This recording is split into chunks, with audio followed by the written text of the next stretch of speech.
अधिक मासात वानाला व दानाला खूप महत्त्व आहे.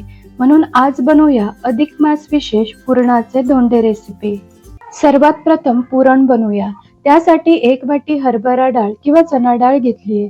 कुकरमध्ये चणा डाळ टाकून 2-3 वेळा पाण्याने स्वच्छ धुवून घ्यायची. मग यात घालायचे पाणी. तर 1 वाटी डाळ आहे त्यासाठी 3 वाटी पाणी घालायचं. पाव चमचा हळद आणि 1 चमचा तेल घालून कुकरचं झाकण लावून कुकरच्या 4-5 शिट्ट्या करून घ्यायच्या. डाळ शिजते तोपर्यंत कणिक भिजवून घेऊ. त्यासाठी 2 वाटी गव्हाचं पीठ घेतलंय. यामध्ये चवीपुरतं मीठ, 2 चिमूटभर हळद आणि 1 चमचा तेल घालायचं व थोडं थोडं पाणी घालून मऊ पीठ मळून घ्यायचंय. हे पहा याप्रमाणे.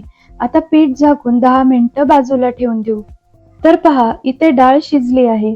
डाळ मी एका चाळणीत काढून यातील पाणी काढून घेतलंय. आता डाळ स्मॅशरने स्मॅश करून घ्यायची व्हिडिओमध्ये दाखवल्याप्रमाणे.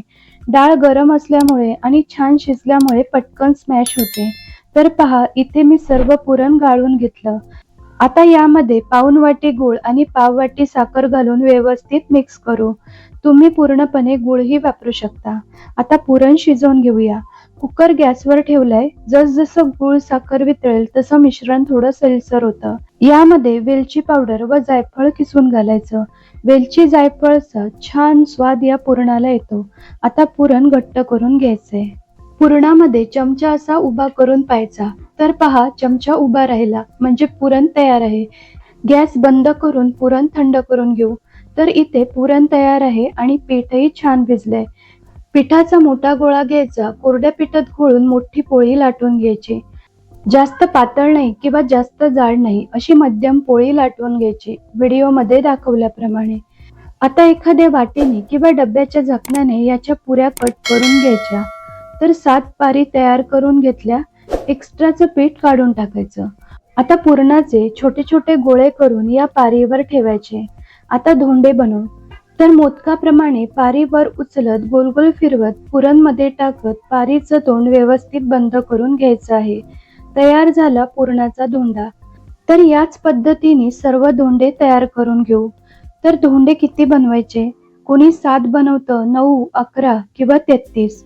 तुमच्या पद्धतीने धोंडे बनवून घ्या. इथे मी सर्व धोंडे तयार करून घेतले. आता धोंडे वाफून घेऊ. तुम्ही हे धोंडे तळूनही घेऊ शकता. आता ज्या भांड्यात धोंडे वाफून घ्यायचे त्याला तूप लावून घ्यायचं. स्टीमरमध्ये पाणी मी आधीच गरम करायला ठेवलं होतं. पाण्याला उकळी आली. यावर हे भांडं ठेवायचं व झाकून धोंडे फक्त 5-7 मिनिटं लो टू मीडियम गॅसवर वाफून घ्यायचे. साधारण 5-7 मिनिटात धोंडे छान वाफले आहेत. थंड करून घेऊ. तयार आहे अधिक मास विशेष पुरणाचे धोंडे. 3 वर्षांनी या येणाऱ्या धोंड्याला खूप महत्त्व आहे. गाईला व देवाला हे धोंड्याचं वाण देतात. तर तुम्हीही नक्की बनवून पहा. रेसिपी आवडली तर व्हिडिओला लाईक, शेअर आणि चॅनलला सबस्क्राईब नक्की करा.